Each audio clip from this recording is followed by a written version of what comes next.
જેતપુરના Khirsara road પર યુવક પર શિવલેણ હુમલો।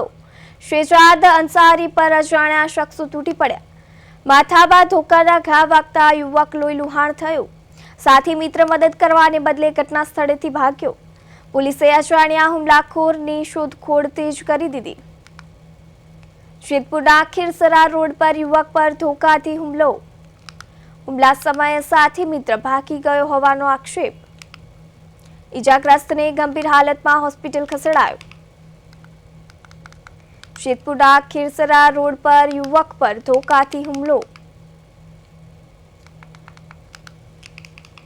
હું આવ્યો તો અમને ધારેથી આવતો હતો મારી બહુ કાળું દિવસી ટોળિયા ગાડી આપતો હતો હું ગાડીમાં પાછળ બેઠો હતો અને ડેરી ધારનો રસ્તો છે ને ત્યાં પહોંચ્યો ને તો ત્યાં મને કહું કે બે ધોકા મારી દીધા માથામાં મારે તો મેં પાછળ જોયું ને મેં તો કોણ છે તો પાછો એક ધોકો મારી દીધો કરીને મને હાવ બેહોશ કરી દીધો અને ઓલા કાળું દિવસી ટોળિયા અને કાંઈ વસ્તુ કોઈ નથી કહ્યું એ ભાઈ ભેગા હતા કોણ હતા ને એ મને નથી ખબર।